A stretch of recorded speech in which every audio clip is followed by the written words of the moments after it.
Para acceder a la interpretación en español, por favor marque el 978-990-5277. Código de acceso 223-5476.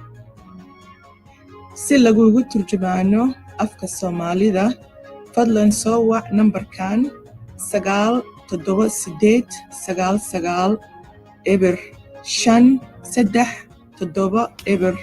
Lambarkaan ayaad ku soo galaysaa 59022481.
Para acceder a la interpretación en español, por favor marque el 978-990-5277. Código de acceso 223-5476. Si laguugu turjumaano afka Soomaalida, fadlan soo wac nambarkan 978-990-537. Lambarkan ayaad ku soo galaysaa 592481.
Para acceder a la interpretación en español, por favor marque el 978-990-5277. Código de acceso 223-5476. Si laguugu turjumaano afka Soomaalida, fadlan soo wac nambarkan 978-99-537. Lambarkan ayaad ku soo galaysaa 592481.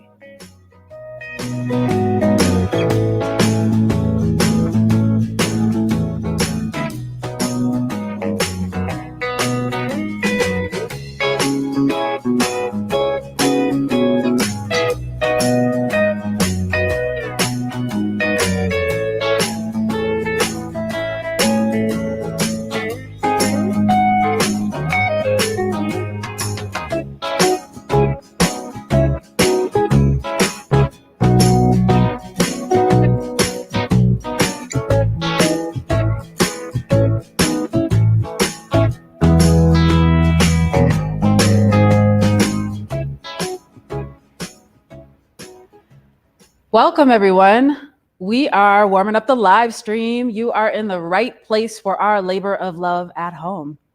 Now is the perfect time to invite your friends to join us too. They can tune in with us at YouTube, or on Facebook. If you're on Facebook, please share the event with your personal page. Just lean in a bit. Click share. And then we're going to get started around 7 p.m. sharp. So now get your mocktail or your cocktail, warm up your dinner. If you ordered your meal from Chef Logan Niles at Pot Pie Factory, I know I did. Our event is going to be captioned, so you can grab the link in the chat and open up your captions. Our event will also have live interpreters working in both Somali and Spanish, so you can use the numbers in the chat to dial into those services.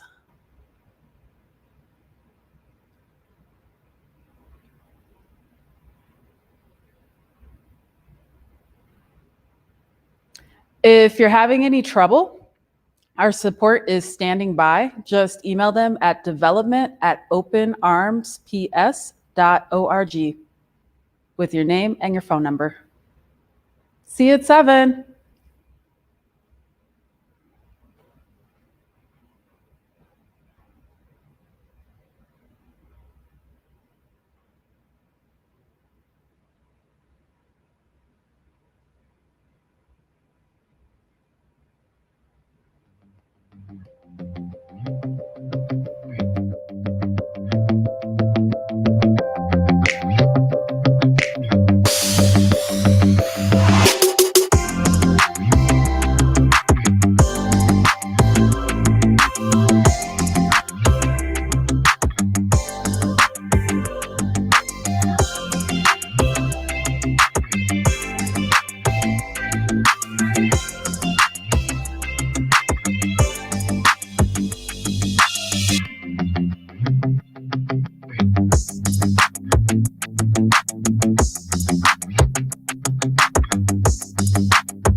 Para acceder a la interpretación en español, por favor marque el 978-990-5277.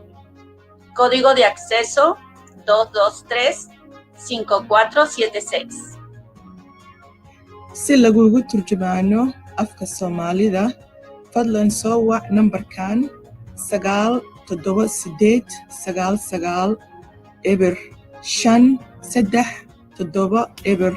Lambarkaan ayaad ku soo galaysaa 5902-481.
Hello again, everyone. We are about to start our labor of love at home.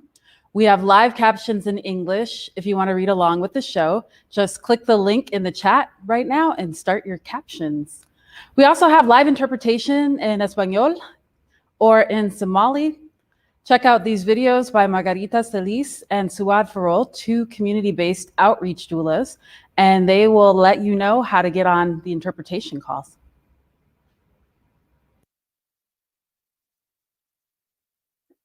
Por favor, marque el 978-990-5277. Código de acceso 223-5476. Si laguugu turjumaano afka Soomaalida, fadlan soo wac Lambarkaan 978-537. Lambarkaan ayaad ku soo galaysaa 5902-481.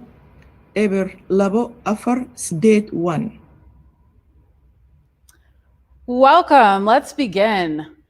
Our labor of love at home is a benefit for Open Arms Perinatal Services. And who is that exactly? Let's roll that clip and meet the team. When you imagine a doula, do you picture someone like me? Often, people think of doulas as a luxury service for families who can afford it. But did you know that doulas are vital to surviving birth, especially for families living in poverty? More American women are dying of pregnancy-related complications than in any other developed country in the world. Statistics show that 60% of these deaths are preventable. Babies from African American and Native American communities are twice as likely to die in the first month of life compared to white babies. These statistics are grim, but Open Arms is fighting these disparities. We assist parents in navigating medical system in other institutions. Nosotros brindamos información para tener un embarazo saludable y apoyamos en el crecimiento de los niños. We reduce the chances of unplanned cesareans or other medical interventions. We are highly skilled, trained community health workers. We walk hand in hand with expecting families throughout their entire pregnancy, during birth, and postpartum, sometimes even until the child's second birthday. We support parents as they establish breastfeeding. We show parents how they are their baby's first teachers. We come from the communities we serve. We are Open Arms!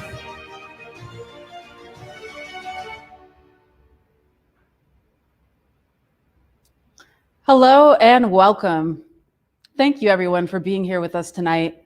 My name is Reagan Jackson and I will be your host for this evening. I am wearing a pearl necklace as a tiara, a floor-length hot pink ball gown with a corseted back, and a blinged out necklace courtesy of two big blondes.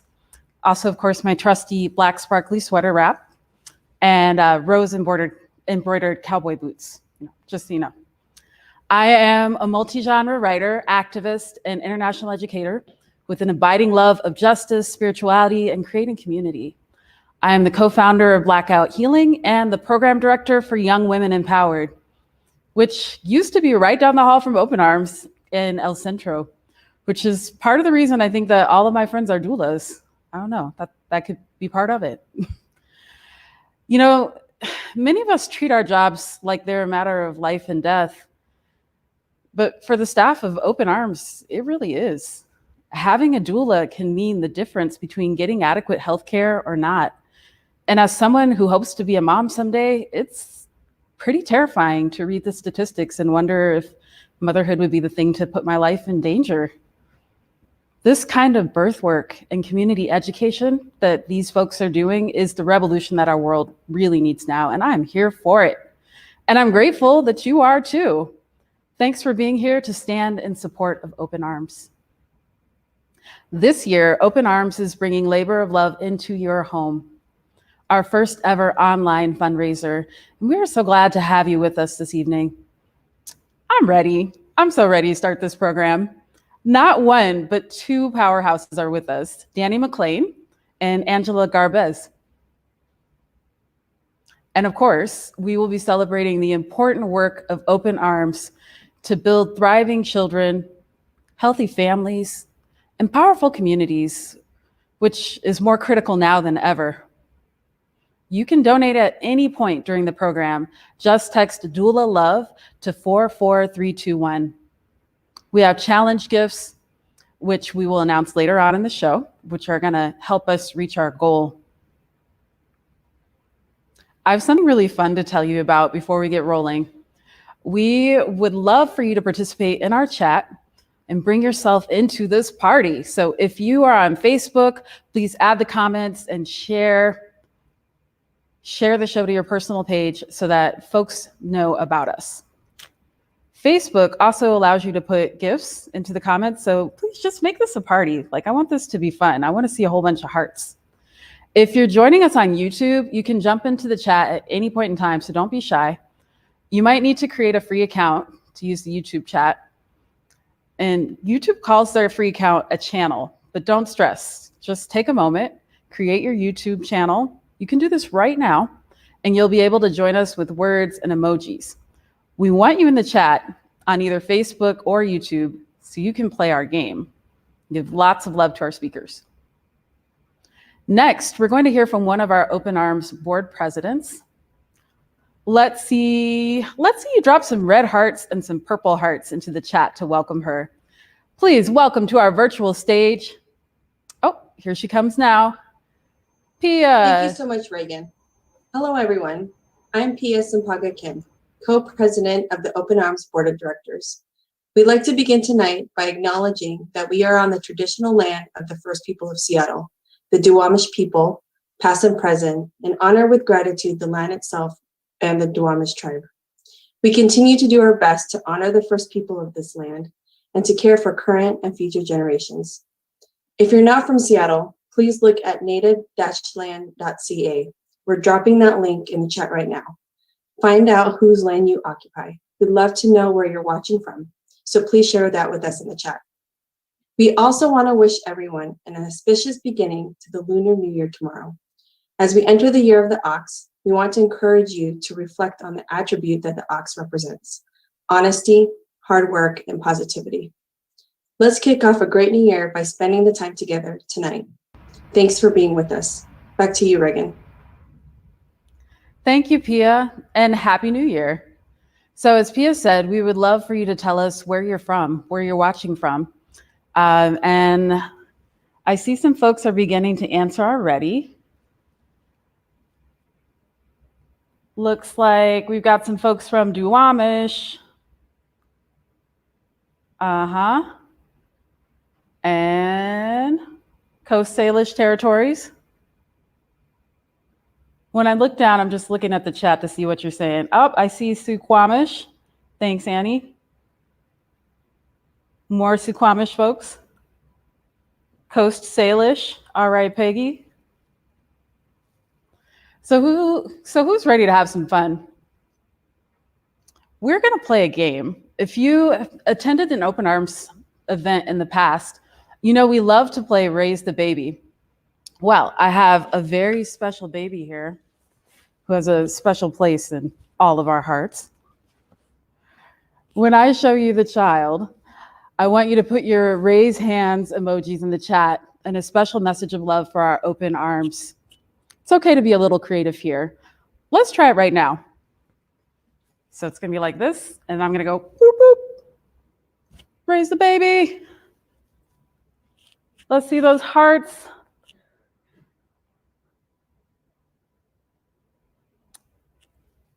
Okay. And let's hear some special messages for the folks at Open Arms. There we go. I'm seeing the raised hands here. So here's how we're going to play the game. Throughout the event tonight, I'm going to surprise you by showing you the baby. And every time you see him, that means it's time to raise the baby. So you're going to put the raise hands emojis and the message in the chat. And at the end of the show, we're going to be giving out some great prizes to 4 lucky winners.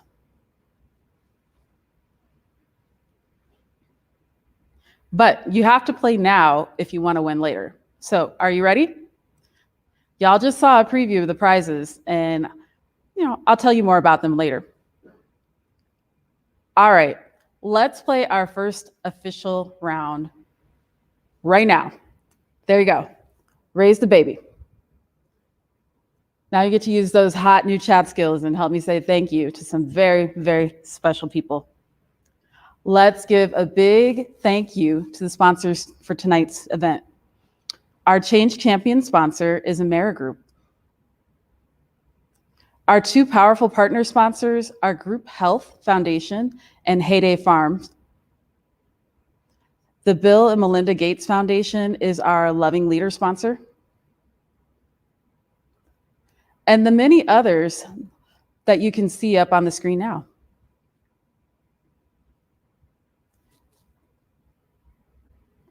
Oh, and somebody else wanted to say thank you to our sponsor. You know what to do. That's right, we're raising the baby. Put the raise hands emojis and your message of love for Open Arms in the chat. There you go. Excellent, excellent. There are so many wonderful things about Open Arms that I could share. This organization has successfully scaled its operations while staying true to its founding mission and community roots with the same passion and grit that fueled Open Arms over 23 years ago. Since 1997, Open Arms has served thousands of families.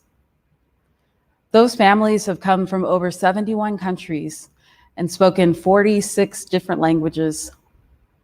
Today, Open Arms employs a diverse workforce of 40 staff members and 26 birth doulas. They represent over 14 cultures from around the world. They are public health experts, mental health specialists, midwives, lactation specialists, social workers, data Jedis, administrative maestros, community elders, and of course, doulas. The growth that Open Arms has sustained would not be possible without sound leadership. Since 2015, Open Arms has been led by someone who was welcomed into the Open Arms family as a birth doula years ago. She is a powerful leader, and most importantly, she's genuine, kind, and not afraid to stand up for what's right. It is now my pleasure to welcome to the virtual stage the Executive Director of Open Arms, Dila Perera. Thank you, Reagan. I love being introduced by you. Hi, everyone, from my home to yours.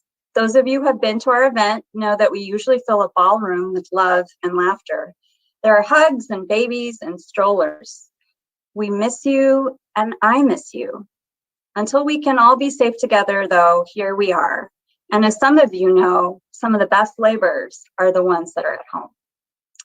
So there is so much I could say about the last year, but the moments that stay with me is that we, like many of you, learned to adjust to a pandemic as fast as we could. We managed to keep our staff safe, our families safe, and our babies safe. That was because I am so lucky to work with some of the most talented and dedicated humans on Earth. As you can imagine, supporting someone during pregnancy, lactation, and birth, usually in their homes, is high risk. Many of our team face greater risks, as do the families we support. But we all knew that stopping completely just wasn't in us. So we kept all of our services going and adapted to being as safe as possible and virtual as much as we could. We didn't stop anything. We shifted and we evolved. We managed to reach more people than in our history in the last year, thanks to partnerships with members of the Perinatal Collaborative and lactation peer counselors. Our partners started group prenatal care classes, lactation counseling sessions and lounges, and the first Indigenous childbirth educator cohort of its kind, all from our living rooms or while our kids slept or studied. We truly tested the outer limits of what Zoom could handle. And then we put on masks and gloves and delivered everything from car seats to food bags to our families. Tonight, you will meet two extraordinary women, mothers, journalists, and authors, who both share our love of the power and resiliency of mothering. Like us, they see mothering as a verb that embraces all genders. It is the most human act of nurturing and tending and growing and resilience that we can do. The fact that you are here with me tonight means that you know what I mean by that. We all have been mothering like never before over the past year, up till this moment. And there's nothing like the past year to show us the sheer force and power of Black and Brown people, especially women, to save the future of this country and the world. COVID-19 is not the first pandemic that our communities have faced, and it will not be the last. But we respond as our communities have for millennia. As Elizabeth Montez, one of our lactation peer counselors, put it, we are reaching back to our ancestors and reaching forward to our descendants. We keep going because the babies keep coming and families seek our help. We have resilience and survival in our histories and cultures. At Open Arms, we live for the we, for the common good, and help nurture that love for others in the process. The next few months are going to be full of challenges, but also incredible beauty and opportunity. Let's not get complacent by thinking that we won't have to keep fighting for racial justice and equity or holding our leaders accountable. Let's make sure that the communities of color who have been so devastated by COVID-19 and every other pandemic are at the front of the line for vaccines and not the end of it. And most importantly, let's remember that this and always will be about love. Through a mask, from a distance, over a screen, through a glass window. No matter what, babies will come their way, our way, and make their way to us, and we will greet them with love.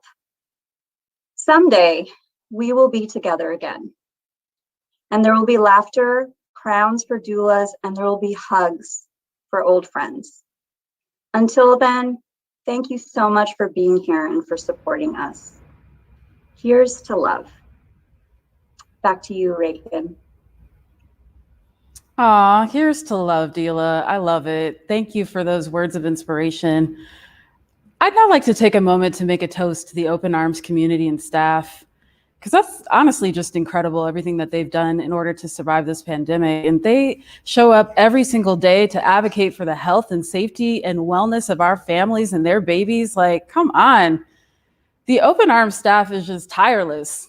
They're dedicated, compassionate people who make Open Arms the amazing organization that it is. And we are beyond grateful for their commitment to our families and towards creating a more just future for all families, regardless of circumstances. So cheers, please raise your glasses. Mocktails on point. Thank you, Logan. I know we have many staff attending here tonight, so please say hello and give some love in the chat to our staff. Oh. Cheers. Baby Yoda says thank you to the amazing staff of Open Arms, and y'all know what to do, right? We're still playing. Raise those hands. Do the raised hands emojis in the chat and send your message of love to Open Arms to be entered into the drawing to win one of 4 amazing books. I have a video to show you now, but before we roll the video, it's important to point out that several of the scenes you're about to witness were filmed prior to COVID-19 pandemic. Since March 2020, our staff has pivoted to virtual visits, contactless supply drop-offs, and limited in-person and in-home visits outside of labor and delivery. And then, of course, in full personal protective equipment. I'm very happy to introduce you to some of the Open Arms doulas and Open Arms parents. So let's roll that tape.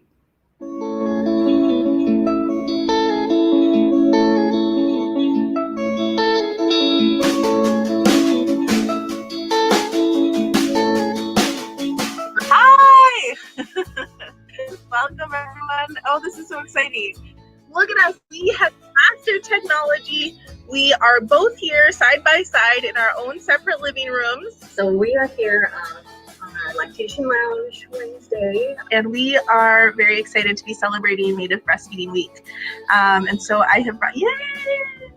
Everyone, no matter who you are, needs support when you're in the process of becoming a parent and giving birth. Hello! We have resources, support, and curriculum to support families as from the very beginning of pregnancy all the way until their kiddo turns 2 years old. And I was like, yep, I found my doula. Well, as soon as I saw her, it was like love at first sight. And we just clicked. We clicked instantaneously. She was there every single week. She was coming to my house and she would clean up for me and she would watch the baby while I slept or took a shower. Me sentía muy sola. Sentía que necesitaba a alguien de los míos, a un paisano, alguien de mi país. Una de mis amigas me dijo, oye, alguien está ofreciendo servicios y sobre todo ella es mexicana. Y cuando me dijo ella es mexicana, yo dije, ay, ¿dónde? Necesito saber más información. Y fue ahí donde dije, esto es exactamente lo que necesito. Diversifying the imagery and the stories and the construct around breastfeeding, because for too long those stories have been very, like white centered. I knew we were going to have this experience of like legitimizing ourselves as queer parents.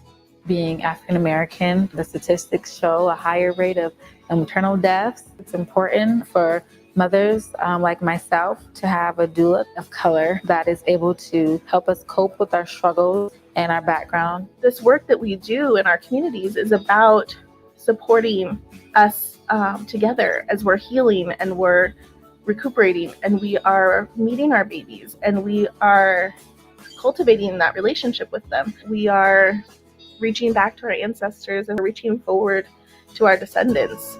And that's breastfeeding to me. I think the men have a huge impact on breastfeeding. And I don't think that's even really talked about enough. I mean, I really hope that like raising 6 boys that I can, help them to like grow up to be, like my dad, like a supporter of a breastfeeding woman. I feel very powerful. I can do anything. If I can have a baby naturally without any medication and go through that, I think that I can achieve anything in this world.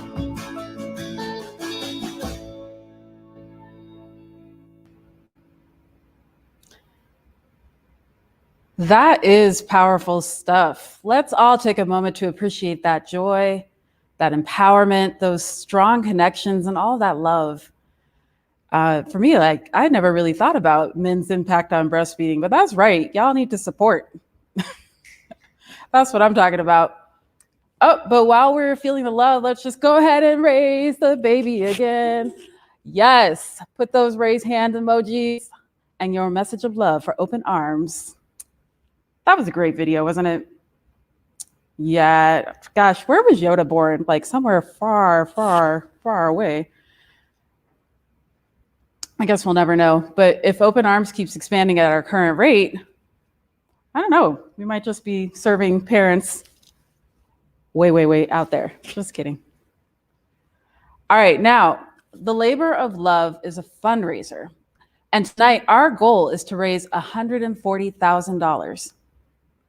I've got some good news. Thanks to those of you who have already made gifts in our campaign and to our generous sponsors, we are already at $44,666. All right, that's what I'm talking about. That's what I'm talking about. Thank you so much for your contribution so far. Obviously, we need a little bit more. So I want you to keep giving. Just text Doula Love to 44321 and watch our totals climb. As you heard from Dila and saw in that video, Open Arms does critical and transformative work that has immediate positive effects on families in Puget Sound who face disproportionate levels of systemic racism and lack of access to care.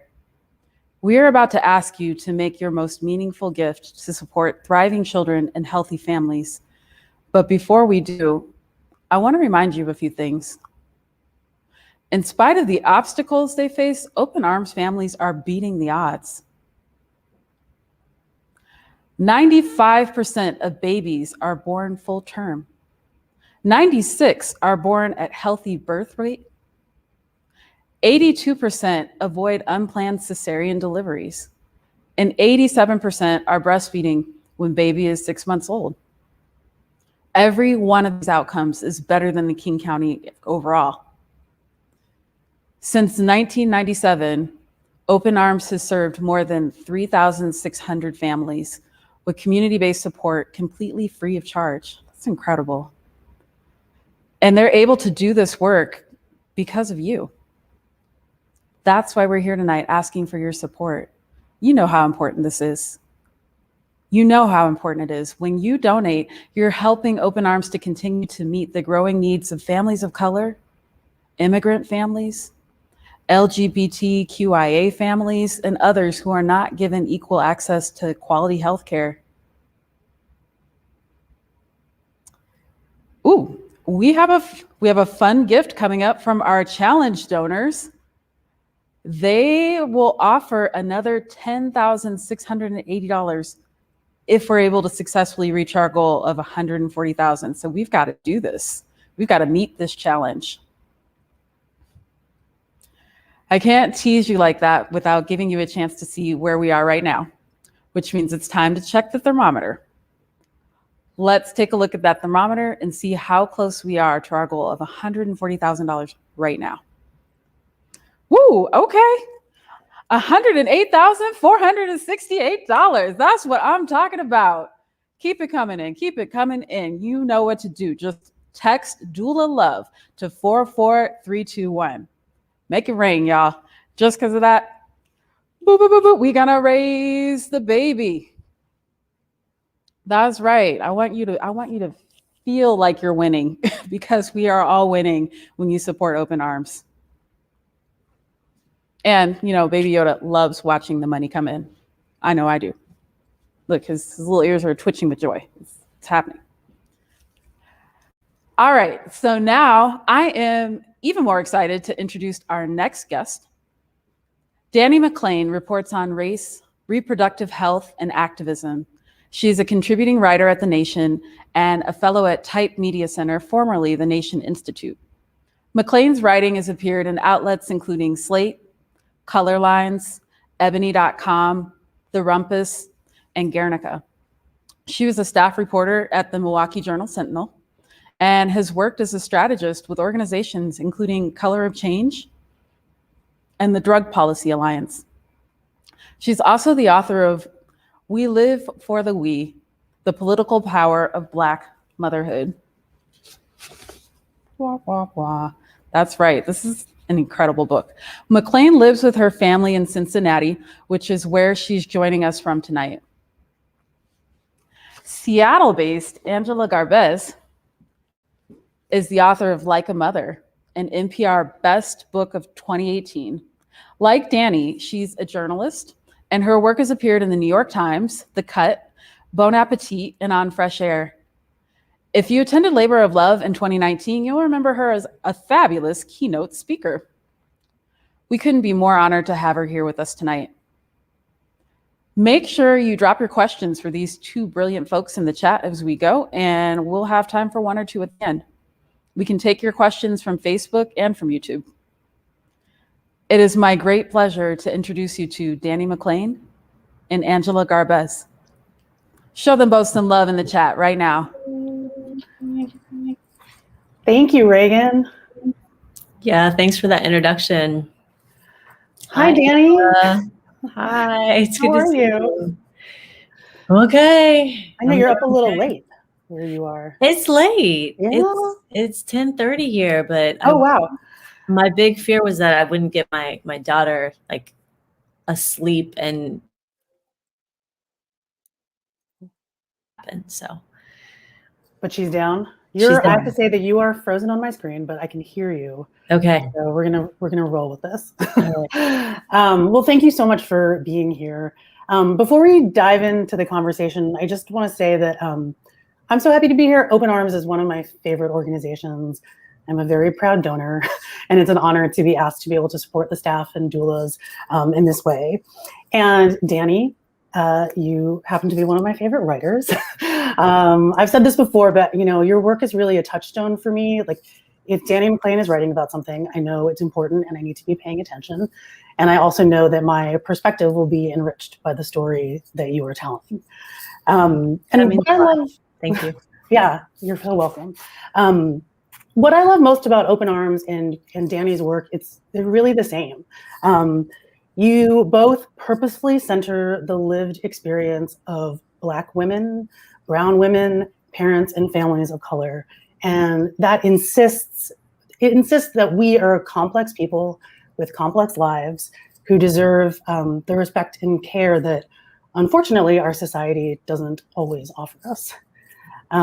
So I wanted to ask you, you report on Black motherhood and reproductive justice, and I wondered, can you just tell us a little bit? I'd love to hear like how you got started on that journey and how the book came to be. I mean, I went and pulled your book off the shelf again. It was a good occasion to do that. And I reread the introduction in the first chapter, and I really was like, this is why we need organizations like Open Arms. But I just wondered if you could talk about that. Sure. Yeah. I mean, I also want to thank Open Arms for inviting me to be a part of this event and to be in conversation with Angela. When I was pregnant with my daughter, who's now 4, a friend sent me Angela's article on breastfeeding and said, this is wild. You have to read this article. And it was so enlightening because it wasn't that typical, like, you have to breastfeed so your baby will be smarter, and this very kind of like, breastfeed on your journey toward being this kind of parent who's just trying to pour everything you can into your kids so they can dominate, the world. But instead she was talking about, breastfeeding as like a communication tool, how mothers, breastfeeding people produce milk that responds precisely to the individual needs of that child, and just this really incredible scientific look at breastfeeding. And so been a huge fan of Angela's work for years now.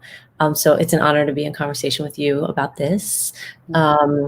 And yeah, I mean, the reason why I wrote the book was I had been reporting on reproductive justice for a while. And I didn't know what reproductive justice was in maybe 2012 when I first started reporting. I was introduced to the human rights framework by Black organizers, mostly Black women, and also Indigenous people of color who were involved in reproductive justice organizing, and who said, look at how most people cover reproductive rights. The focus is on abortion and contraception, but we want to expand that. And we're in a tradition and in a legacy that has always seen the right to not have a child as part of the same conversation as the right to have a child and to parent the children that we do have in safe and healthy communities. And so they opened my eyes to this whole human rights framework that had been really, brought to the U.S. in 1994 by Black women and really developed in communities of color here in the U.S. And so I had been reporting on RJ issues for a period of time, and then I got pregnant with my daughter, and I realized while I was pregnant with her that I had all these questions about how to raise her. And, I'm close with my family members. There were certain questions I could take to my mom and my aunts and this and that, but there were questions about how to raise her in this particular moment of BLM organizing and Me Too. Like, what does it mean? What is it going to mean to raise a Black girl at this particular moment in time?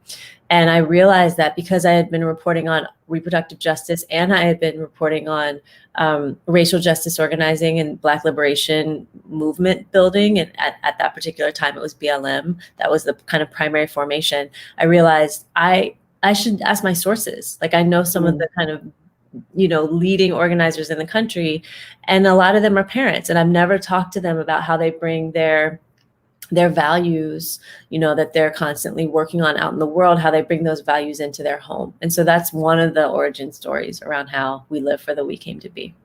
Yeah. I mean, it's interesting because when I read your book, and I was really lucky to read your book before it came out, I remember thinking our books are very different and the work that we do is different. But I think that there's one of those similarities is, for me, I wrote my book because I was like, I have so many questions. Yeah. I have so many questions about what's happening in my body.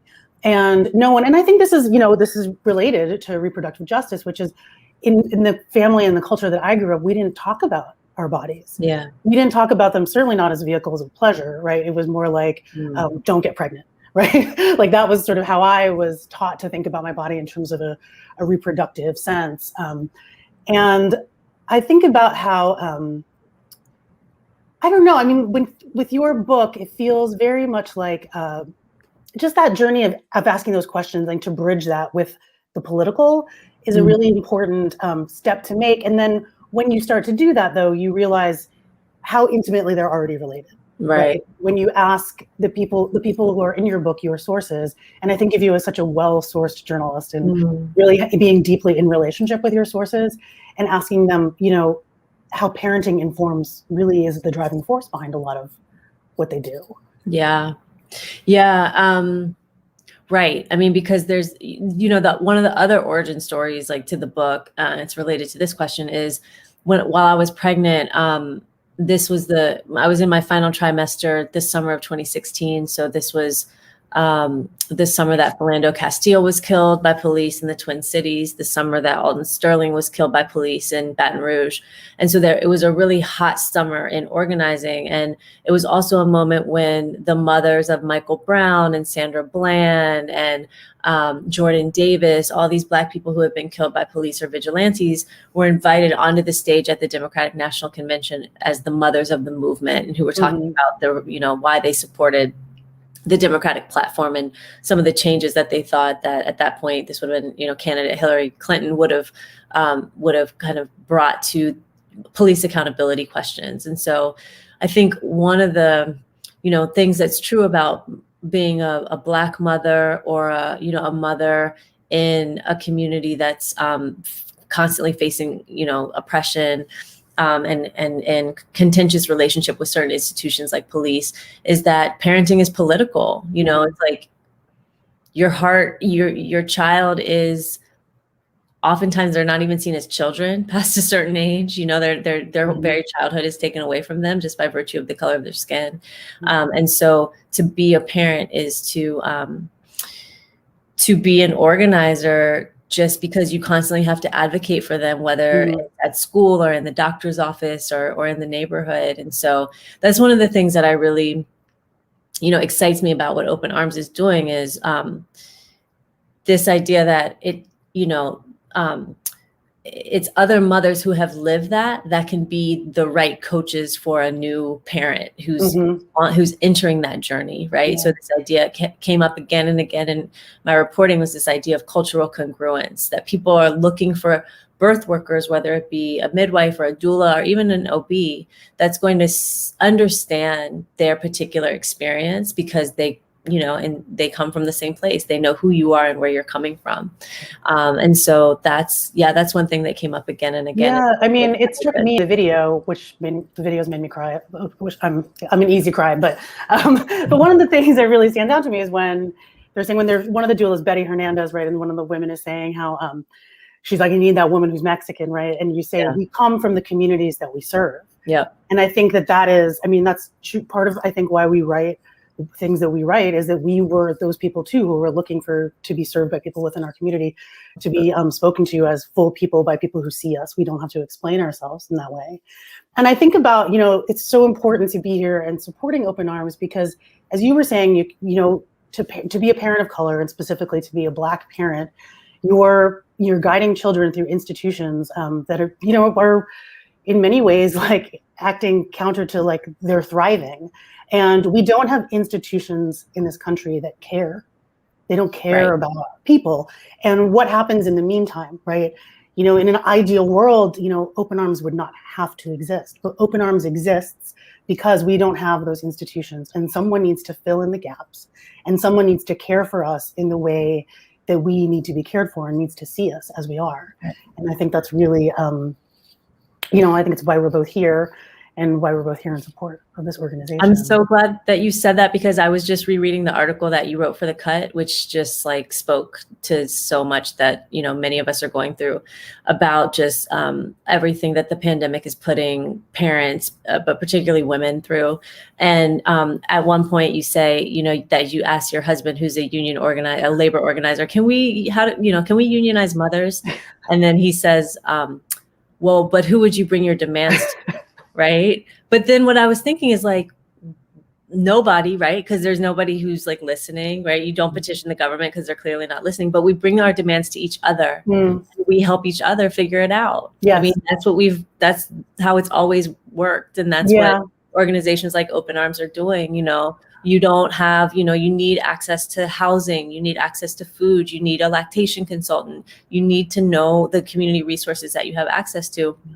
And you bring those questions, or you bring those demands to other parents, other women who have gone through it, and we help each other. Yeah, and Open Arms doulas are not just coming in, and even in the virtual sense, they're not just coming in and doing just a lactation counseling. They're asking you how you are doing. They're looking around and making sure, like, do you have enough food, right? They're seeing that whole picture.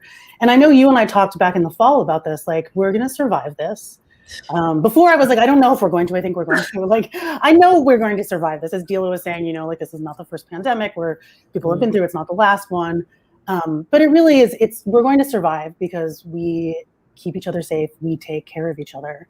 And I see that fully in action in Open Arms. I see it in the work that you're reporting on. I see it, in our lives and in this community. And that's really, what it comes down to. It's the message of your book. Like, we live for the we. Yeah. Oh. Thank you. We're out of time. Once again, I'm always happy to talk to you more. So thank you. Hey, Reagan.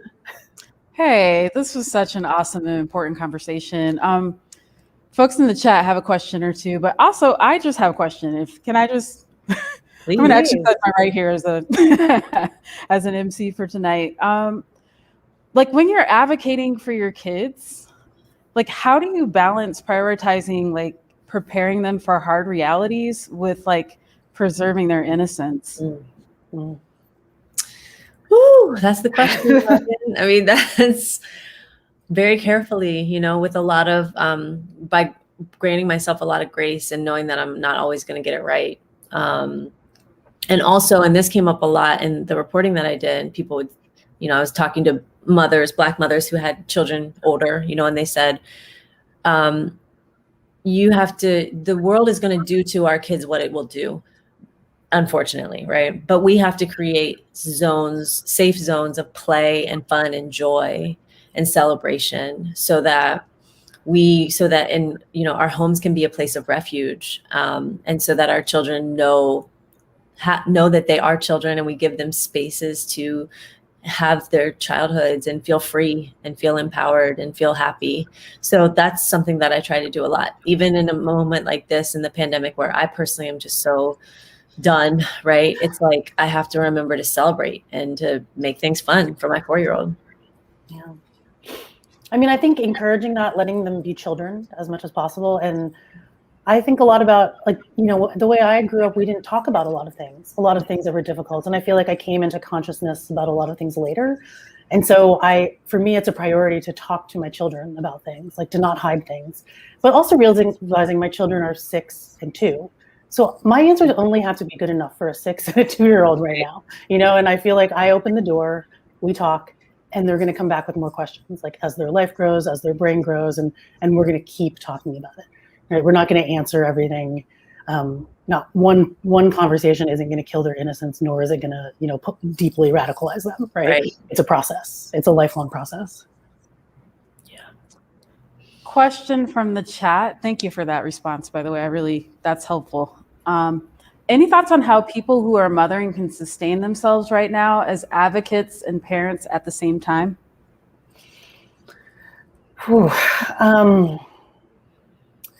I mean, I think parenting is advocating, you know, active, engaged parenting is we are raising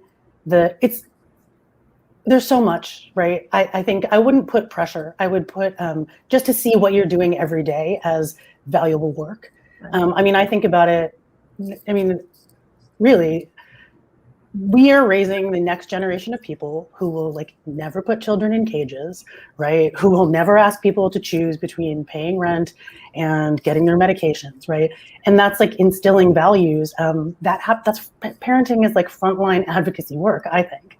And so I think just to try to make sure that your parenting is in line with your values, and if you have some spare energy to throw other places, I think that's great. And I think as our worlds expand and we come out of our homes, there's going to be more opportunity and more energy for that.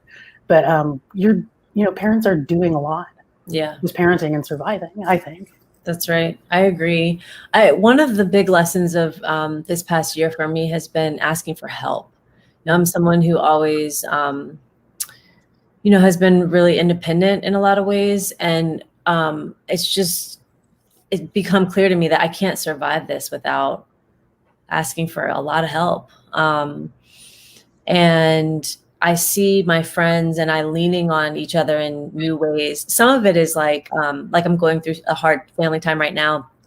And some people started a meal train for me, so I haven't had to worry about cooking. Some of it is in these very material ways. And some of it is just like, I'm just going to cry on the phone with you, just being really vulnerable and understanding that I need emotional support in ways that I haven't in other times in my life. And that it's actually critical that I ask for that, because if not, that I could not show up for my daughter in ways that she needs to be shown up for. Mm-hmm. So I think just like, asking for help and seeking support where we can.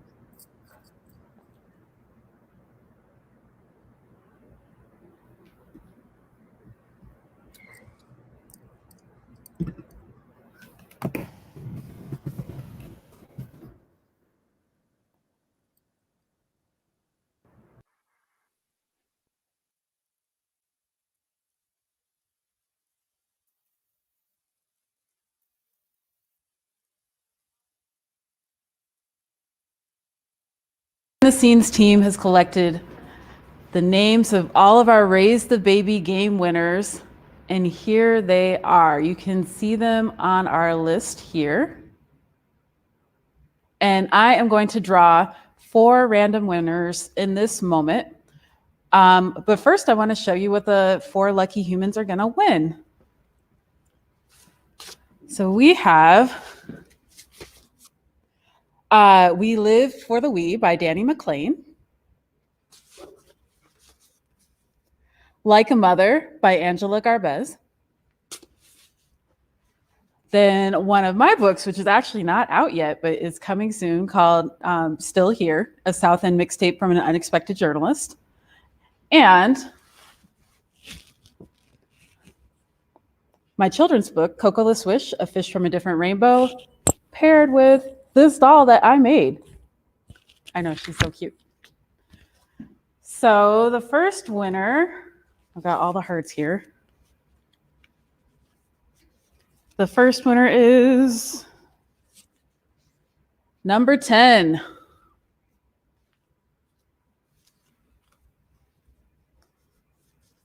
And second winner, oh, congratulations. You're going to be getting Dani McClain's book. The second winner is number 7.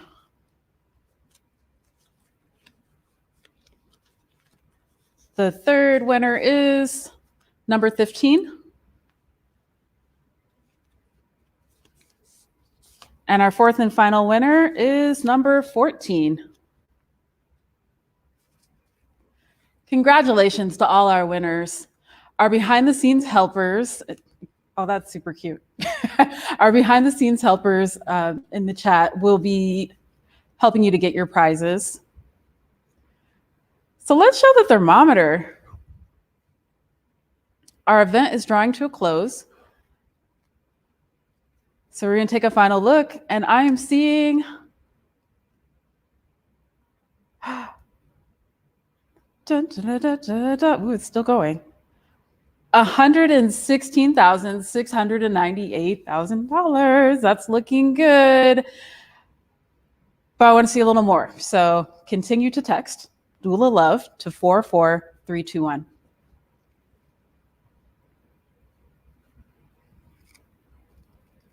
So I want to see that. I want to see it just climb up a little bit more.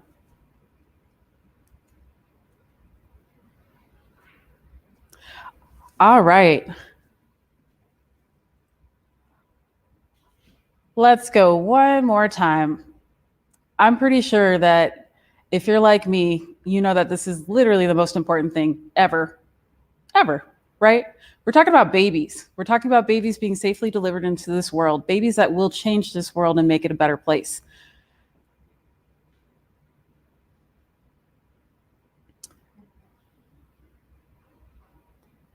All right, I'm seeing some more donations coming in.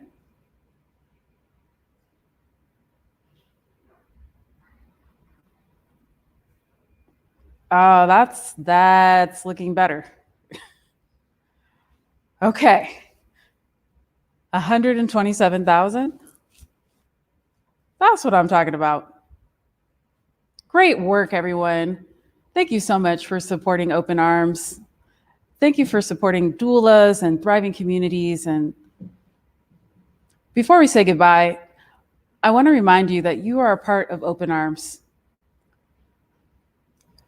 So we want you to stay connected. Here are some easy ways to do that. Please take 1 minute to tell your friends and family to text Doula Love to 44321.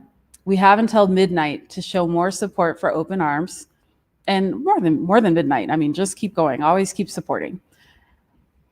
But we do have till midnight for you to show support to Open Arms and its vision of thriving children, healthy families, and powerful communities. We need everyone to join us in demanding doulas for all in Washington State. So email info@openarmsps.org to help us organize. We need volunteers to sign up to make deliveries to our clients, and volunteers for other things too. So you can sign up on our website. Also, does your employer give matching contributions? check in and find out if they'll match the contribution that you just made today. Our special Open Arms backdrops are coming to you via email later today. You can download those and use them as a backdrop in all of your virtual meetings. That concludes our program. Thank you so much for joining us and for all that you do in support of thriving children, healthy families, and powerful communities. We're going to keep the chat open for a minute to give everyone a chance to celebrate and say goodbye virtually. Thank you so much.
you.